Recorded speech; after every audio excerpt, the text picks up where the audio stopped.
From the Yonkers Statesman, October 6, 1916. Headline: Operations on Macedonian Front.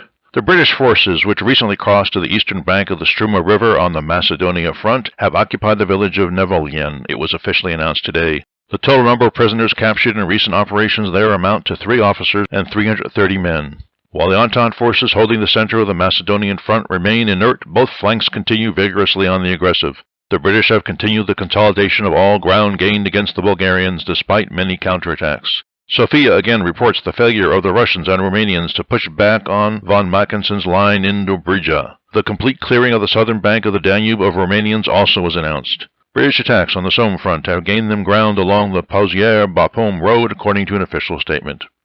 Headline: Whitridge to trolleymen. Reiterates that he will not re-employ striking trolleymen as members of union. Claim they had broken their contract.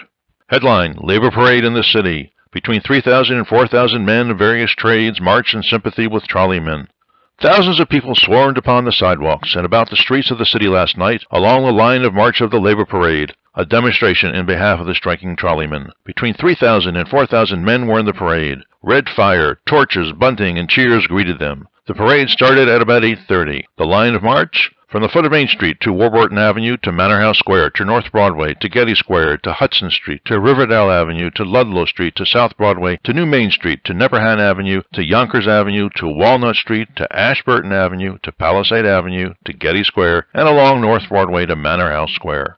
From a two-horse truck draped with bunting at the corner of Dock Street and North Broadway, Mayor Lennon, Public Safety Commissioner James J. Fleming, Aldermen Blackford, Ryan, and Stilwell, Supervisor Fitzgibbon, and others reviewed the parade. One of the prominent marchers was Commissioner of Public Works John A. Raley, in line with the bricklayers. When Mr. Hoey introduced William B. Fitzgerald, the general organizer, there was quite an ovation.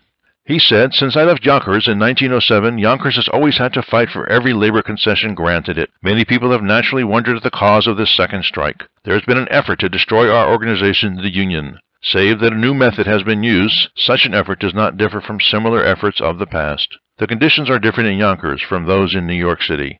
The traction interests here do not resort to thugs, gunmen, and yeggs imported by agencies from New Orleans, St. Louis, and Chicago to run their cars. In New York, if a striker wants to remonstrate with a motorman, or if he is found with a stone in his hand, he is sent to Blackwell's Island for 30 days. I don't believe the 15-day ordinance will be rescinded in Yonkers. Your officials are made of better stuff. I have never worried as to the outcome of this strike. I feel confident that you will win." And that's the news from Yonkers 100 years ago today.